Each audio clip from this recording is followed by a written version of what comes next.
54. Amável demais para não devorar. Laszlo não queria falar com ninguém, exceto Sarai. Ele achava que não podia manter sua compostura durante mais conversas sobre as crias dos deuses, quer falassem bem ou mal deles. Considerou entrar pela janela para evitar Suheila, mas não podia fazer isso, então entrou pela porta verde e encontrou-a no quintal. O jantar estava esperando. Não se preocupe, ela lhe disse imediatamente. Apenas uma refeição leve. Sei que você deve estar muito ansioso por dormir. Ele estava, e podia muito bem passar sem jantar, mas obrigou-se a fazer uma pausa. Sarai era a neta dela, afinal, a única. Ele tinha ficado com raiva daquela manhã por ela e Arulfane não receberem com alegria a notícia de sua existência, mas à luz do que tinha sido a reação dos Tizerkane, viu que a reação deles fora generosa e honesta. Laszlo tentou entender o que isso significava para a mulher.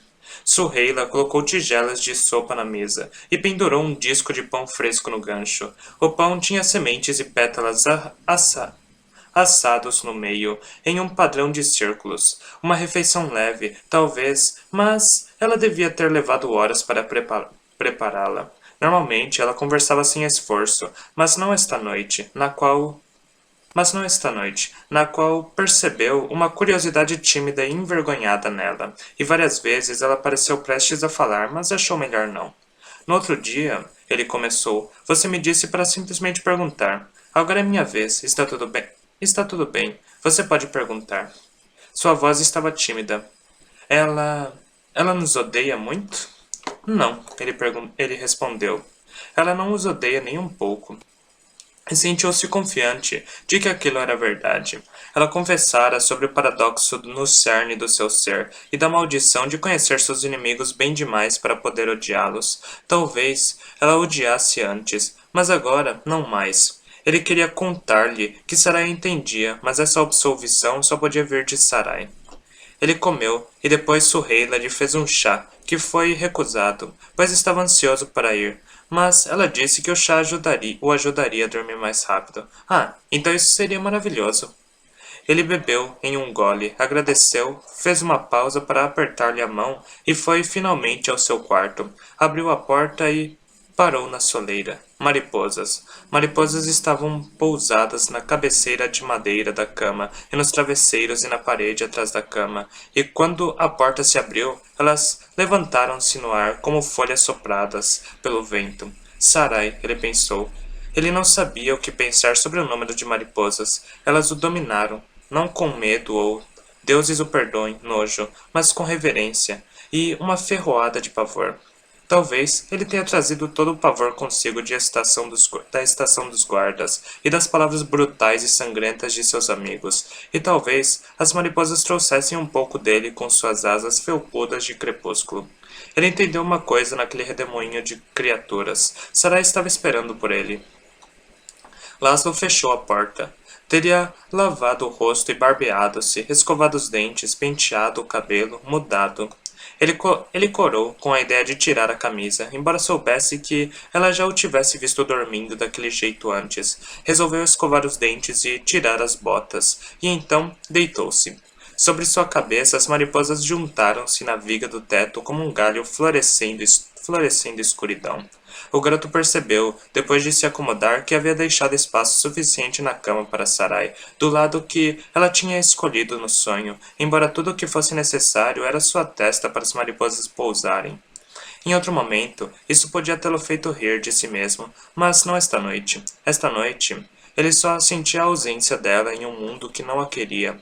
Ele não se moveu, mas fechou os olhos, sentindo todas as mariposas à sua volta, Sarai à sua volta. Estava impaciente para que o sono chegasse a fim de poder estar com ela. Hoje não havia euforia que o mantivesse acordado.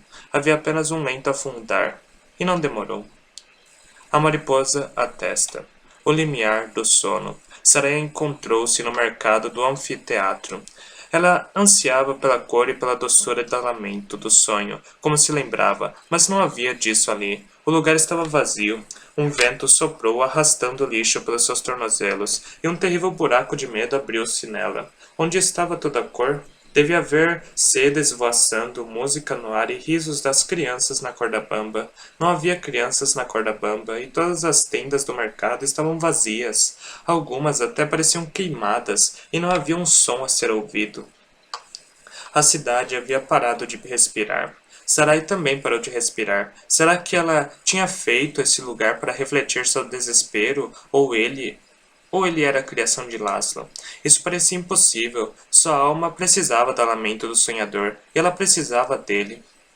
Lá estava Laszlo, bem ali, seus cabelos longos, selvagens ao vento. Seu rosto era sombrio, a alegria fácil tinha desaparecido, mas ainda havia, Sarai respirou de novo, um encantamento em seus olhos. Ela tinha encantamento nos seus também, e eu sentia sair de si como algo que pudesse tocá-lo.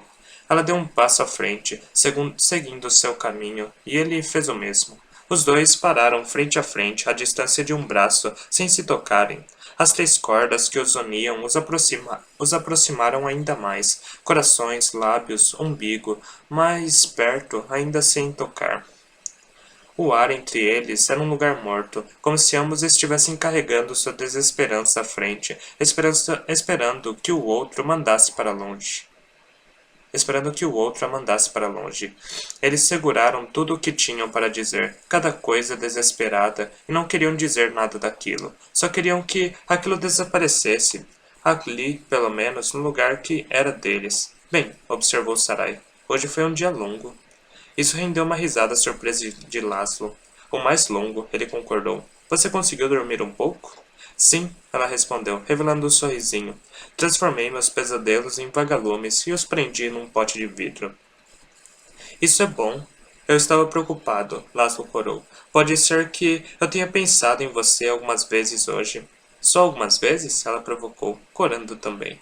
Talvez mais, ele admitiu, e pegou a mão dela, que estava quente como a sua. A beirada de suas desesperanças dissolveu-se apenas um pouco.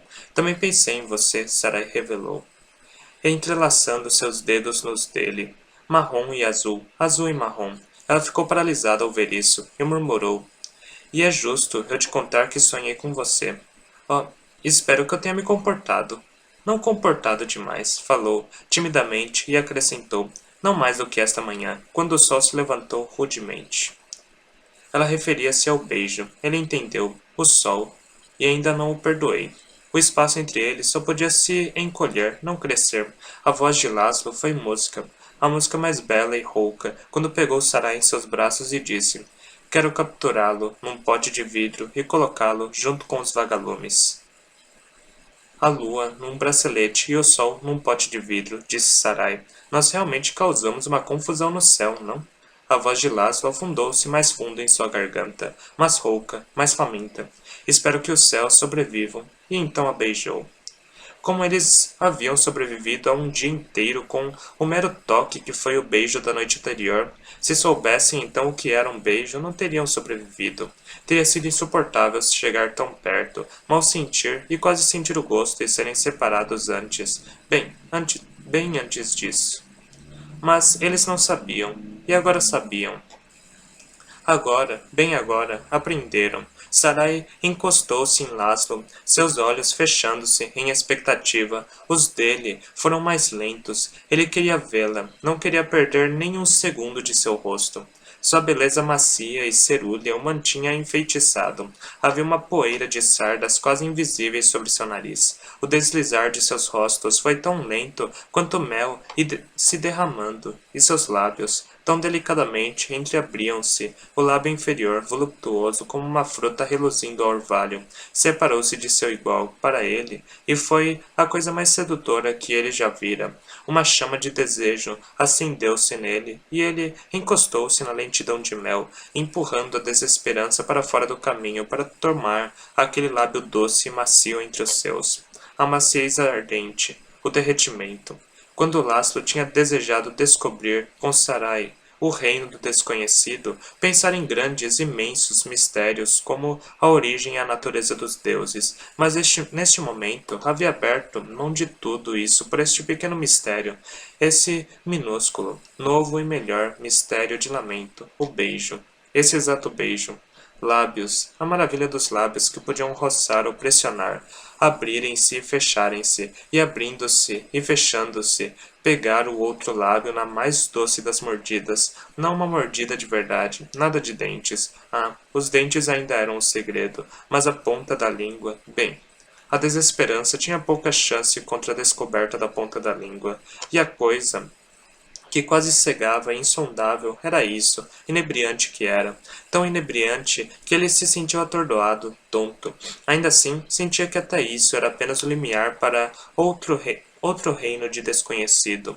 Uma porta aberta e um pequeno feixe de luz dando pista de uma radiância além. Ele sentiu-se leve e pesado ao mesmo tempo, ardendo, flutuando. Nunca tinha suspeitado. Ele pensava nas garotas, é claro, e tinha todo tipo de pensamento que os homens jovens têm, os melhores, claro, melhores homens e melhores pensamentos. E é claro que não era ignorante da biologia das coisas, mas nunca havia tido qualquer suspeita do que estava atrás daquela porta provocante. Era uma radiância que parecia rica e profunda, imensa e próxima, secreta e delirante, e sagrada. Era seu futuro com a garota que ele abraçava, e o que quer que tivesse sentido e temido no caminho da estação de guarda para casa, agora tinha certeza, haveria um futuro. A esperança era fácil, afinal de contas, aqui, neste lugar. Ele puxou-a para mais perto com os braços em torno de sua cintura e perdeu-se na maravilha dela, na maravilha disso. Sentiu o aroma e o gosto dela, e arrepiou quando os dedos de Sarai percorreram de seu braço até a nuca. Ela entrelaçou-os nos cabelos dele e despertou mais sensações, um fogo de prazer que se irradiava pelos ombros e couro cabeludo, cutucando aquela porta provocante com todos os seus segredos luminosos. Quando ele interrompeu o beijo, finalmente, foi para pressionar o rosto contra o dela, a testa encostada na dela, seu queixo áspero contra o dela, liso. Sarai, ele disse, com os lábios em seu rosto. Ele sentia-se como um copo cheio de esplendor e sorte. Os lábios curvaram-se em um sorriso. Ele sussurrou: Você arruinou minha língua para todos os outros sabores. E entendeu, por fim, o que aquela frase significava. Sarai afastou-se um pouco, apenas o suficiente para que pudessem se olhar. Seu encantamento espelhava o dele. Seu olhar era o equivalente de um sussurro. Oh, rouco, atônito e desperto. O riso alcançou-os primeiro, riso de criança, e depois a cor. Ambos desviaram o olhar para observar ao redor e perceberam que a cidade não estava mais perdendo o fôlego. Havia bandeirolas tremulando nos domos e o céu era um mosaico de pipas. As lojas do mercado não estavam mais vazias, mas ganhando vida como se abrissem para amanhã. Com vendedores de longos aventais expondo seus produtos, grupos de borboletas brilhantes moviam-se como cardumes de peixe, e os níveis mais altos do anfiteatro estavam repletos de árvores frutíferas adornadas com joias. Assim é melhor, suspirou Sarai. No alto, na cidadela, as lágrimas dela secaram nas bochechas, a tensão nos punhos e no estômago relaxou. Bem melhor, Laszlo concordou. Você acha que nós fizemos isso? Tenho certeza disso. Ponto para nós, afirmou, então acrescentou com indiferença exagerada. Eu me pergunto o que aconteceria se continuássemos nos beijando. Em uma demonstração similar de indiferença fingida, Sarah ergueu os ombros e disse, bem, acho que nós podemos descobrir. Eles sabiam que tinham de falar sobre o dia, sobre o futuro e todo o ódio, desespero e impotência, mas ainda não. Aquele lugar em suas mentes que havia produzido as transformações de Mahalath estava colorindo a lamento do sonhador com a felicidade deles. Tudo mais podia esperar. Laszlo, Sarai sussurrou, e ela fez uma pergunta para a qual já sabia a resposta. Você ainda me quer em sua mente? Sarai, eu quero você. Seus braços já estavam ao redor dela. Ele puxou-a para mais perto, ainda, na minha mente.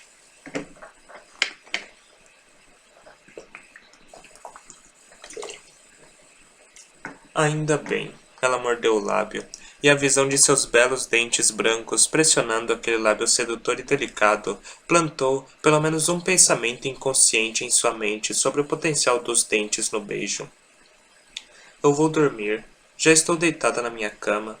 Ela não teve a intenção de soar sedutora, mas em sua repentina timidez, sua voz transformou-se em um sussurro, e Laszlo ouviu-a como um ronronar.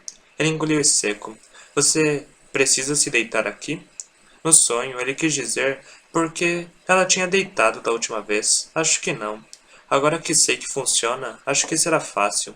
Ela tocou a ponta do nariz dele com a ponta do seu, moldado por contos de fadas, pensou, o que o tornava melhor do que qualquer nariz reto do mundo. Mas há uma coisa que você pode fazer por mim. O quê? Perguntou Laszlo. Qualquer coisa. Você pode me beijar mais um pouco. E ele beijou. Lá em cima, na cidadela, o corpo de Sarai caiu no sono, e logo que isso aconteceu, ela deixou de ser a garota deitada na cama. Deixou de ser a mariposa pousada na testa de Laszlo, e tornou-se apenas e gloriosamente a garota em seus braços. Beijar, o casal descobriu. Era uma dessas coisas que só se melhorava quanto mais se fazia, e tornava-se mais interessante à medida que ganhavam confiança. As formas com que os lábios podiam se conhecer, e línguas, como elas podiam provocar, línguas, como elas podiam lamber.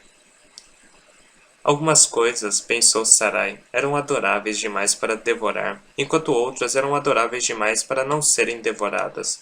E, juntos, descobriram que beijar não era apenas para as bocas. Aquilo foi uma revelação. Bem, uma boca era necessária, claro, mas aquela boca podia decidir tirar pequenas férias no lugar suave abaixo da mandíbula, ou no local macio e único logo abaixo da orelha. Ou o lóbulo da orelha, quem diria, ou o pescoço inteiro, e ali estava uma peculiaridade astuta da fisiologia. Sarai descobriu que ela podia beijar o pescoço de Laszlo enquanto ele beijava o seu. Isso não era sorte? E era imensamente prazeroso sentir seus tremores quando seus lábios encontravam um lugar em que a sensação era particularmente boa, quase tão prazeroso quanto ele encontrou um lugar assim nela. E não com seus lábios. Oh, seus dentes. Até mesmo na cidadela os dentes fizeram-na arrepiar. Eu nunca soube dos pescoços. Sarai sussurrou, entre beijos rápidos e quentes. Nem eu, disse Laszlo, sem fôlego. Ou orelhas. Eu sei. Quem poderia ter imaginado isso sobre as orelhas? Durante todo esse tempo, eles ainda estavam no mercado de lamento do sonhador. Da lamento do sonhador. Em algum momento do início do beijo, se alguém podia com generosidade chamar aquilo de um beijo, uma árvore convenientemente cresceu a partir de uma fresta nos paralelepípedos, alta, lisa e inclinada no ângulo exato para encostar, quando a vertigem se tornou demais. Isso jamais iria mais longe do que encostar. Havia mesmo no deleite dos pescoços uma inocência nascida da perfeita inexperiência, combinada com educação. As mãos deles estavam quentes, mas estavam quentes em lugares seguros e seus corpos estavam próximos, mas castos. Bem, o que o corpo sabe sobre castidade? Apenas aquilo que a mente insiste e, se as mentes de Laszlo e Sarai insistiam, não era porque seus corpos falhavam em apresentar um argumento convincente, era apenas porque era tudo tão novo e tão sublime, podia levar semanas apenas para dominar os pescoços. Os dedos de Sarai, em determinado momento do fluxo descuidado do sonho, encontraram-se deslizando sob a barra da camisa de Laszlo para brincar muito levemente sobre a pele nua de sua cintura. Ela percebeu-o arrepiar e sentiu, e ele também, o quanto existia a ser descoberto. Ela fez cócegas de propósito e o beijo transformou-se em uma risada. Ele devolveu as cócegas, suas mãos encorajadas, e a risada do casal preencheu o ar. Ambos estavam perdidos dentro do sonho, sem consciência do real, dos quartos, camas, mariposas ou testas, e tanto foi assim no vertiginoso e excitante mundo de seu abraço, que o Laszlo real, dormindo pesado na cidade de lamento, virou-se em seu travesseiro, esmagou a mariposa e rompeu o sonho. 55. Falta de fé. Na cidade real, Theoniro andou até a âncora com a mochila pendurada no ombro. Na noite anterior, havia feito a mesma caminhada com a mesma mochila. Ele estivera cansado e pensando em cochilar. Deveria estar mais cansado agora, mas não estava. Sua pulsação era fraca. O espírito, exaurido pela própria pilhagem, pulsava rápido demais nas veias, pareando com um zumbido e um estrépito discordante de descrença, chocando-se contra as evidências, produzindo uma sensação de falta de fé. Tropeçara no que se recusava a acreditar. Sua mente estava em guerra consigo mesma. Alquimia e magia. O místico e o material. Demônios e anjos. Deuses e homens. O que era o mundo? O que era o cosmos? Lá em cima, no escuro, havia estradas através das estrelas, viajadas por seres impossíveis. No que ele tinha entrado, tendo atravessado o mundo, chegou à âncora, e lá estava a face ampla dela, visível para qualquer passante, não que fosse provável haver passantes a esta hora da noite. E lá estava a viela com o mural que retratava os deuses sangrentos e desgraçados. A viela era onde vinha fazendo seus testes, onde ninguém o veria se passasse por ali. Se pudesse ter um fragmento de Mesarthium para experimentar em seu laboratório, não teria de fazer essas saídas à tarde da noite, com o risco da descoberta. Mas não existiam fragmentos, pela razão mais simples. O Mesarthium não podia ser cortado. Não havia pedaços para se ter. Havia apenas essa placa massiva e outras 3 idênticas nos limites da cidade, ao sul, a leste e a oeste. Ele voltou ao seu local na viela e mudou de lugar, o entulho que deixara lá para protegê-lo da visão. E ali, na base dessa âncora invencível, onde o Mesarthium, liso, encontrava-se com as pedras que tinha destruído 200 anos atrás sob seu peso terrível, estava a solução para o problema de lamento. Theo Nero havia conseguido. Então, por que ele não havia falado com Aerofane de uma vez e conquistado para si a inveja de todos os outros delegados e a gratidão de Lamento? Bem, era preciso confirmar os resultados primeiro. Rigor, sempre. Podia ter sido um acaso. Não era. Ele sabia disso. Ele não entendia e não acreditava, mas sabia. Histórias serão contadas sobre mim. Foi isso que havia dito a estranho, em Zosma, sua razão para vir nessa jornada. Não era a sua principal razão, mas não importa. Aquilo tinha sido uma fuga da rainha, de seu pai, e do Christopossium, e da caixa sufocante que era sua vida.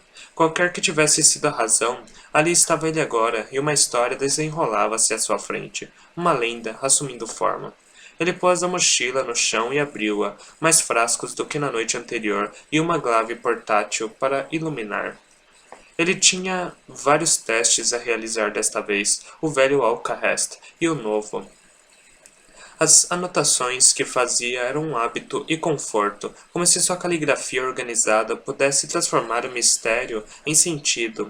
Havia uma fenda no metal, ficava à altura do joelho, com um pé de largura na base, e profundo bastante para colocar o braço dentro. Parecia um corte de machado, exceto pelo fato de que as bordas não eram pontudas, mas lisas, como se tivessem sido derretidas.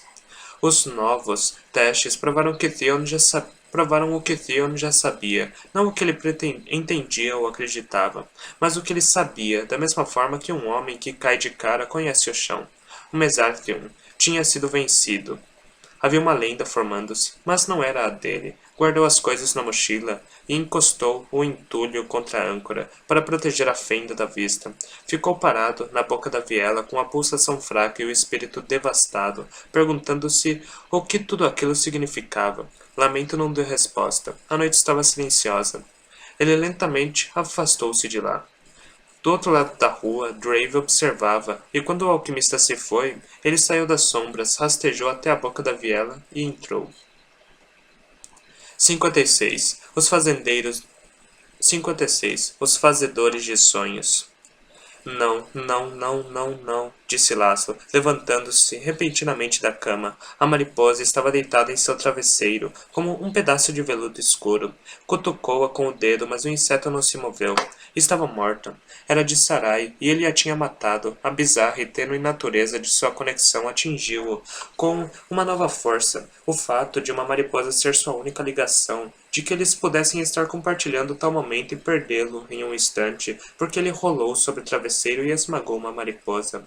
Ele pegou a pobre criatura na palma da mão e colocou-a gentilmente no criado mundo. Ela desapareceria ao amanhecer, ele sabia, e renasceria no próximo crepúsculo. Ele não tinha matado nada, além de seu próprio ardor. Era engraçado, na verdade, absurdo, enfurecedor e engraçado. Ele deixou-se cair nos travesseiros e olhou para as mariposas na viga do teto, que estavam ativas, e sabia que Sarai podia vê-lo através de seus olhos. Com um sorriso triste, ele acenou. Lá em cima, em seu quarto, Sarai riu, sem emitir som. A aparência do rosto dele era muito engraçada, e seu corpo estava flácido, como uma vexação impotente. Volte dormir, ela desejou, agora. Ele fez isso. Bem, levou 10 horas, ou talvez 10 minutos, e então Sarai estava em pé diante dele, com as mãos na cintura. Assassino de mariposas, ela repreendeu-o. Sinto muito, desculpou-se. Eu amava mesmo aquela mariposa. Aquela era a minha favorita. Melhor falar baixinho, ou esta daqui ficará magoada e voará para longe. Quero dizer, esta é a minha favorita, ele corrigiu. Prometo que não vou esmagá-la. Certifique-se de não fazer isso. Ambos estavam sorrindo como bobos, tão cheios de felicidade, e a lamento do sonhador foi colorido por ela. Ah, se a lamento real pudesse ser consertada tão facilmente. Foi provavelmente melhor assim, Laço afirmou. Hã? Eu não teria sido capaz de parar de beijá-la. Tenho certeza de que ainda estaria te beijando. Isso seria terrível, ela disse, e deu um passo para perto dele, estendendo a mão para traçar uma linha no centro de seu peito. Seria deplorável, ele concordou. Ela estava levantando o rosto em direção ao dele, pronta para retomar de onde haviam parado, e ele queria se derreter novamente nela, respirar o néctar e o alecrim dela, provar o pescoço dela com os dentes e fazer sua boca curvar-se em um sorriso felino. Ele ficava emocionado por fazê-la sorrir, mas tinha a noção galante de que deveria fazer o maior esforço, agora, para fazer isso de outras maneiras. Tenho uma surpresa para você, ele disse, antes que ela pudesse beijá-lo e minar suas boas intenções. Uma surpresa? Ela perguntou, cética. Na experiência de Sarai, surpresas eram ruins. Você vai gostar, prometo. Ele pegou a mão da garota e enganchou-a em seu braço, levando-a para andar pelo mercado da lamento do sonhador, onde, misturado entre os itens comuns, estavam outros maravilhosos como mel de bruxa, que supostamente proporcionava-lhe uma ótima voz para cantar. Eles experimentaram, e funcionou, mas apenas por poucos segundos, e havia besouros que podiam mastigar pedras preciosas melhor do que qualquer joalheiro pudesse cortá-las, e trombetas de silêncio que, quando sopradas, tocavam um cobertor de quietude alto bastante para sufocar um trovão. Havia espelhos que refletiam a aura das pessoas e vinham com cartõezinhos que explicavam o que as cores significavam. As auras de Sarai Laszlo eram de um tom fúcsia, que caía entre o rosa do desejo e o vermelho do amor, e quando leram, Laszlo corou, quase da mesma cor, enquanto Sarai ficou mais violeta. Ambos viram o centauro e sua mulher. Ela segurava uma sombrinha e ele uma sacola de mercado, e eram apenas mais um casal passeando, comprando verduras para jantar. E viram o reflexo da lua em um balde d'água, não importava que fosse de dia, e não estava à venda, mas era gratuito, para quem fosse capaz de pegá-lo. Havia flores açucaradas e ossos de ige, joias de ouro e esculturas de lis. Havia até mesmo uma velha astuta com um barril cheio de ovos de thrive para enterrar no quintal do seu inimigo, ela lhe disse, com uma gargalhada. Laszlo estremeceu e contou a Sarai que tinha visto uma no deserto. Eles pararam para tomar sorvete, servindo em copos altos, e ela contou-lhe sobre as tempestades de Feral e como comiam neve com colheradas de geleia. Eles conversaram, andando lado a lado. Ela contou-lhe sobre as bruxas das orquídeas e a fogueira, que eram como suas irmãs mais novas, e ele contou-lhe sobre o mosteiro e sobre o pomar, onde antes ele brincava de ser um guerreiro Tzerken. Ele pausou diante de uma tenda do mercado, que não pareceu a ela especialmente maravilhosa, mas o jeito que ele sorriu a fez dar uma segunda olhada. Peixe? Ela indagou. Essa não é minha surpresa, é? Não. Eu apenas amo peixe. Você sabe por quê? Porque eles são deliciosos? Ela arriscou. Se eles forem, nunca experimentei peixe. É difícil encontrar peixe no céu? Sim, a garota respondeu. Eles podem ser saborosos, disse ele, mas na verdade é com o peixe estragado que eu tenho uma dívida. Peixe estragado? Você quer dizer podre? Não exatamente podre, apenas passado, de forma que você não perceberia, mas comeria e ficaria doente. Sarai estava confusa. Sei. Você provavelmente não sabe, disse Laszlo, sorrindo. Não faço a mínima ideia, Sarai concordou. Se não fosse pelo peixe estragado, ele disse, como se contasse um segredo, eu seria um monge. Muito embora ele estivesse fazendo essa revelação no espírito de brincadeira, quando chegou a ela, não pareceu tolice. Pareceu uma escapada por muito pouco, ser enviado para a biblioteca naquele dia há muito tempo. Pareceu um momento em que o trenó de seda cruzou uma fronteira invisível e os fantasmas começaram a dissolver.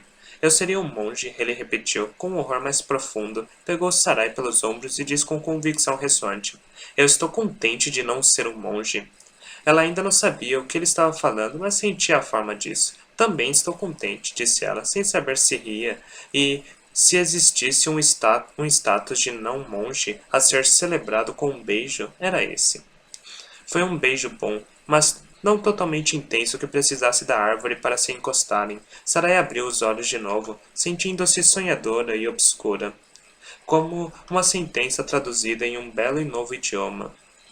A barraca de peixe tinha desaparecido, outra coisa estava em seu lugar, uma tenda preta com um letreiro dourado. Por que não voar? Ela leu. Por que não voar? Ela não conseguiu pensar em nenhum motivo. Por que não voar? Ela voltou-se para Laszlo, excitada. Ali estava sua surpresa. Os fabricantes de asas, ela exclamou, beijando-o de novo. De braços dados, entraram na tenda, como acontece nos sonhos. Entraram na tenda preta, mas foram parar em um pátio grande e iluminado, aberto para o céu. Havia varandas dos quatro lados. Havia varandas dos quatro lados e em toda parte havia manequins vestidos com roupas estranhas, roupas de penas e vestidos feitos de fumaça, neblina e vidro, todos completos com óculos, com os de Soul's-Ring, mas mais esquisitos, com lentes amarelas, luminosas e misteriosos mecanismos. Um até tinha uma probóscide de borboleta, enrolada com um ornamento de proa de barco, como um ornamento de proa de barco. E cada manequim, é claro, estava coroado com um glorioso par de asas. Havia asas de borboleta para combinar com as probóscides, um par de laranja, cor do pôr do sol, com rabo de andorinha e contornado de preto. Outro, uma maravilha iridescente de verde azulado e índigo, com pintas amarelas como olhos de gato. Havia até mesmo asas de mariposa, mas elas eram pálidas como a lua, e não escuras como o crepúsculo, como as mariposas de Sarai. Asas de pássaro, de morcego, até asas de peixe voador. Sarai parou diante de um par que estava coberto de uma macia pelagem cor de laranja. De que tipo são estas? Ela perguntou, passando a mão nelas. Asas de raposa, Laszlo lhe disse, como se ela devesse saber. Asas de raposa, é claro. Ela levantou o queixo e disse decidida. Vou ficar com as asas de raposa, por favor, meu bom senhor. Uma excelente escolha, senhorita, disse Laszlo. Aqui, vamos experimentá-las e ver se elas servem. A armadura era igualzinha às do trenó de seda. Laszlo prendeu-a para ela e pegou um par para si. Asas de dragão, ele disse, e vestiu-as como mangas. Por que não voar? As letras em dourado perguntavam. Nenhum motivo no mundo. Ou se havia muitos motivos no mundo, a física, a anatomia e assim por diante, ao menos ali não havia motivo. E então eles voaram.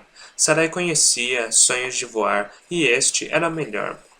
Aquele era seu desejo desde que era pequena, antes que seu dom se manifestasse e roubasse sua última esperança disso. Voar era liberdade, mas também era divertido, uma diversão ridícula e maravilhosa. E se a luz do sol estivera presente há poucos momentos, convinha-lhes, agora, ter estrelas e assim o fizeram. Elas estavam tão baixas a ponto de serem colhidas como frutas em um galho e colocadas no bracelete com a lua. Tudo era extraordinário. Laszlo pegou a mão de Sarai no voo, lembrou-se da primeira vez que a pegou, e sentiu o mesmo choque inigualável do real. Desça por aqui, ele disse, pela âncora. Pela âncora não, ela protestou. Ela apareceu de repente, abaixo deles, erguendo-se da cidade. Razalas está lá. Eu sei, disse Laszlo. Acho que devemos descer e visitá-lo. O quê? Por quê? Porque ele tomou jeito, explicou. Estava cansado de ser um monstro meio apodrecido, sabe? Ele praticamente me implorou por lábios e globo oculares. Sarai deu uma risada. Ele fez isso, fez? Juro solenemente, disse Laszlo, e entrelaçaram os dedos para descer pela âncora. Sarai desceu na frente da besta e observou. Lábios e globo oculares, de fato. Ainda dava para reconhecer a besta de Sketes, mas por pouco. Era a besta de Sketes, refeita pela mente de Laszlo. Então, o que era feio foi tornado bonito. Era a besta de Sketes, refeita pela mente de Laszlo. Então o que era feio foi tornado bonito. Lá se foram a cabeça de ave de rapina com o sorriso de presas afiadas, a carne que estava caindo dos ossos, carne de Mesarthium, ossos de Mesarthium. Cobria todo o crânio agora, e não apenas carne, mas também pelos, e a face tinha a beleza delicada de um espectral misturado com o poder de um ravide. Seus chifres eram uma versão mais refinada do que haviam sido, estendendo-se em espirais apertadas, e os olhos que preenchiam os buracos vazios eram grandes e brilhantes. A corcunda de seus grandes ombros tinha encolhido. Todas as suas proporções ficaram mais elegantes. Sketes podia ter sido um artista, mas era um artista perverso. Estranho, o sonhador também era um artista, e ele era um antídoto de perverso. O que você acha? Laszlo perguntou. Ele é adorável, na verdade, ela elogiou. Ele ficaria deslocado num pesadelo agora. Fico contente que tenha gostado. Você faz um bom trabalho, fazedor de sonhos. Fazedor de sonhos. Gosto de como isso soa. E você é uma também, é claro, nós devemos montar uma barraca no mercado. Por que não sonhar? Disse Sarai, pintando um logo no ar. As letras brilharam douradas, então desapareceram, e ela imaginou uma vida de conto de fadas em que ela e Laszlo trabalhavam com magia em uma tenda listrada no mercado e beijavam-se quando não tinham clientes. Ela virou-se para ele, afastou a borda larga de suas asas de raposa dos ombros e enlaçou a cintura dele com os braços. Eu já te disse que no primeiro momento em que entrei nos seus sonhos, soube que havia algo de especial em você? Acho que você não falou, não, disse Laszlo, encontrando um lugar para seus braços perto dos ombros dela, dos cabelos selvagens varridos pelo vento, das asas e tudo. Por favor, continue. Mesmo antes de você olhar para mim, de me ver, quero dizer, a primeira pessoa que me viu depois disso, é claro, eu sabia que havia algo, mas mesmo antes bastava ver lamento pelos olhos da sua mente.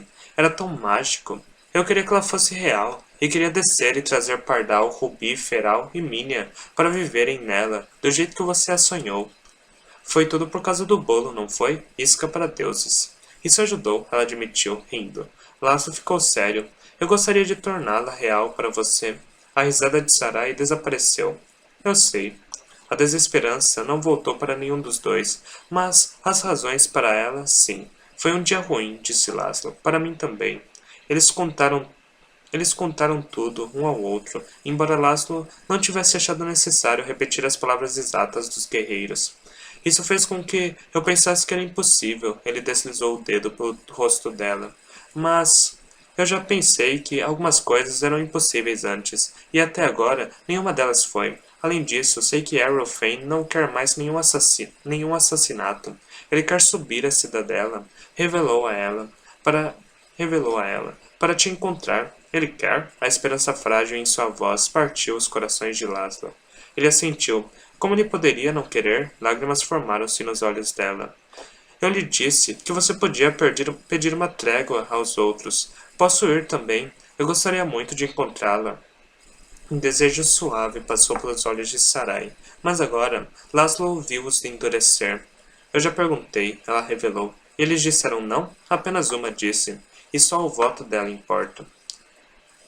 Era hora de contar a ele sobre Minia. Sarai já havia lhe descrito Rubi, Pardal e Feral, e até as Elens, porque todos se encaixavam no encanto dali e na doçura desta noite. Minia não. Só de pensar nela já contaminava a noite. Ela contou-lhe primeiro como Minia os tinha salvado do massacre, o que ela tinha testemunhado, e contou-lhe sobre o estranho fato de ela não envelhecer. Por último, contou-lhe sobre o dom de Minia. O exército fantasma é dela. Quando alguém morre, sua alma é levada para cima, em direção a não sei. O céu. Elas não têm forma, nenhuma capacidade de se mover. Não podem ser vistas ou ouvidas, exceto por ela. Ela pega as almas e as domina, dá forma a elas e as escraviza. Laço estremeceu ao pensar nisso. Era poder sobre a morte e era tão repugnante quanto os dons dos Mesartem. Isso lançava um manto escuro sobre seu otimismo. Ela matará qualquer um que for lá, a garota afirmou. Você não deve deixar a Rufain ir. Você não deve ir. Por favor, não duvido. Não duvide do que ela pode fazer, ou do que ela pode, vai e quer fazer. Então, o que devemos fazer? Ele indagou, perdido. É claro que não havia resposta, pelo menos não esta noite. Sarai olhou para a cidadela sob a luz das estrelas baixas. Ela parecia uma jaula enorme. Eu não quero voltar lá ainda, ela disse. Laszlo puxou para perto. Não é manhã ainda, ele respondeu, fazendo um gesto com a mão, e a cidadela desapareceu. Simples assim. Ele fez outro gesto e a âncora também desapareceu sob seus pés. Eles estavam no céu novamente, voando. A cidade brilhava lá embaixo, luz de glaves e domos dourados. O céu luzia ao redor, luz de estrelas e infinidade.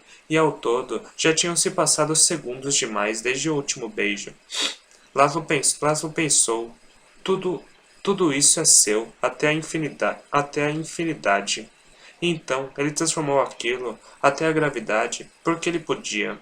Sarai não estava esperando. Suas asas a mantinham para cima, mas então o que estava em cima foi para baixo e ela tropeçou, exatamente como Laszlo tinha planejado, para cair em seus braços. Ela levou um susto e ficou em silêncio, enquanto ele a segurava.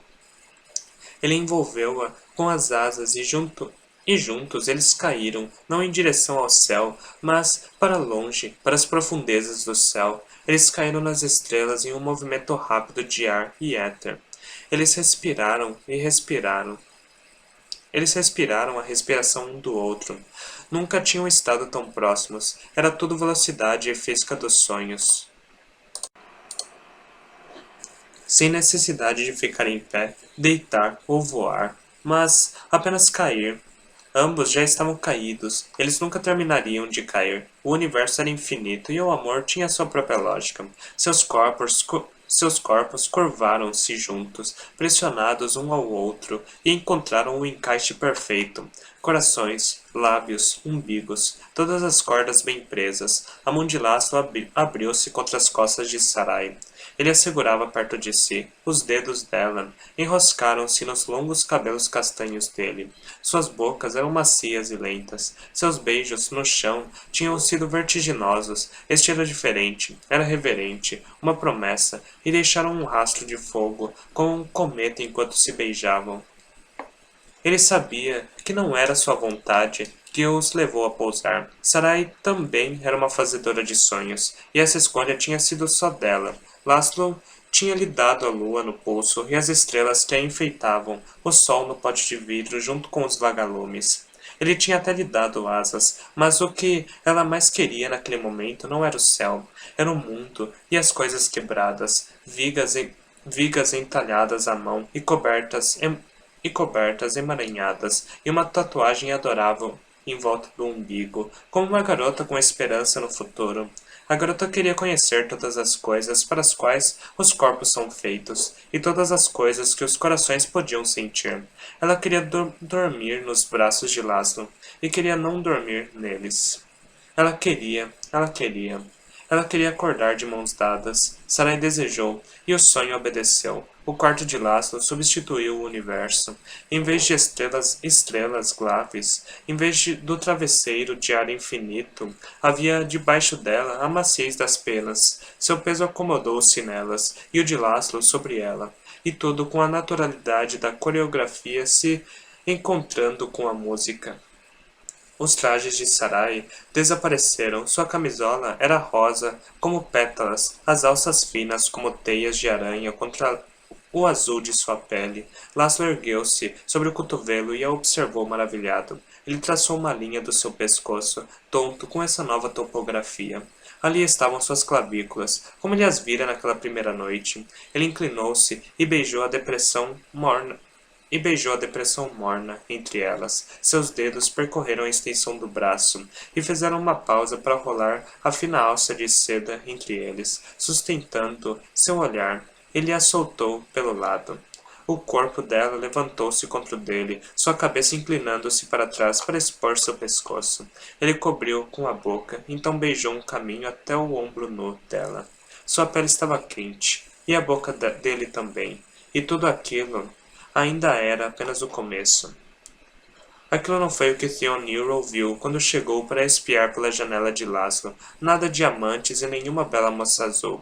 Apenas Laszlo sozinho, sonhando e de certa forma radiante. Ele estava exalando felicidade. Theon pensou, na mesma forma que uma glaive emite luz. E havia uma mariposa pousada em sua testa. E o lábio de Theon curvou-se de aversão na parede acima da cama e nas vigas do teto. Asas Asas mexendo-se suavemente, mariposas. O quarto estava infestado delas. Ele ajoelhou-se e pegou algumas pedrinhas e pesou-as na palma da mão. Mirou com cuidado, levou a mão para trás e arremessou.